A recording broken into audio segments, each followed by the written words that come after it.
74 বছর ধরে কাজ করছে খেলাঘর, আমাদের প্রিয় শব্দ। সুস্থ দেহে সুন্দর মন।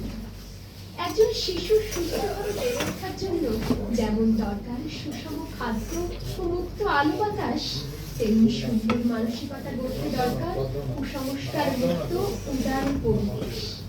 অন্ধবিশ্বাস, সংকীর্ণতা ও সাম্প্রদায়িকতা বর্জন করে এবং বৈজ্ঞানিক ধ্যান ধারণা প্রসারের মধ্যে দিয়ে সব সময় সে পরিবেশ গড়তে চায় আমাদের প্রিয় খেলাঘর।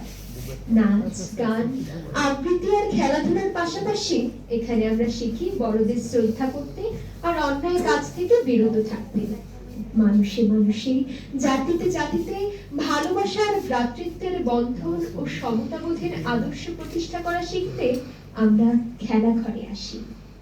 প্রিয় সারথী, মা, মাতৃভূমি আর মাতৃভাষাকে ভালোবাসতে শেখানো খেলাঘর পৃথিবীর সকল মুক্তিকামী মানুষের পক্ষে, শান্তির পক্ষে। পৃথিবীর অজস্র শিশু আজ ভালো নেই। বোমার বারুদের গন্ধ কেড়ে নিচ্ছে ফুলের সুবাস। ধিক্কার জানাই তাদের যারা যুদ্ধ যুদ্ধ খেলার নামে কেড়ে নিচ্ছে অগণিত শিশুর জীবন। একটু নিজেদের কথা বলি। শুনতে পাচ্ছ বাংলাদেশ? এদেশের শিশু কিশোরদের যুদ্ধ ভিন্ন রকম। সুন্দর ভবিষ্যৎ গড়ার আশায় এখানে পড়ালেখার নামে জুলুম চলছে যেন। শিশু শ্রেণী থেকেই শুরু লড়াই। আনন্দ বেমালুম উধাও হয়ে গেছে শিক্ষা জীবন থেকে। আর খেলাধুলা তা তো স্বপ্নের মতো ব্যাপার। শহরে হাই রাইজ বিল্ডিং এর ভিড়ে হারিয়ে গেছে আমাদের সবুজ ঘাসের মাঠ। মোবাইলে স্ক্রিন হয়ে যাচ্ছে বন্ধু সহপাঠীদের কাছ থেকে নিজেকে আড়াল রাখার হাতিয়ার।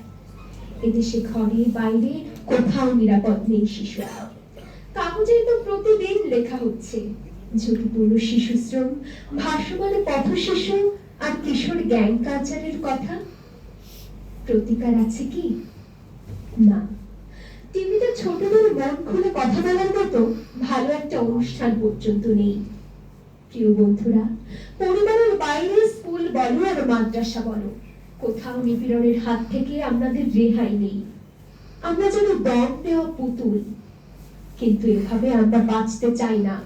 আমরা আনন্দময় শিক্ষা চাই, নিরাপদ শৈশব চাই। সমাজে তোমরা যারা বড়, তোমাদের কাছে আমাদের সামান্য চাওয়া, কিন্তু নিও আমাদের ভালোবাসা যেন। ধন্যবাদ।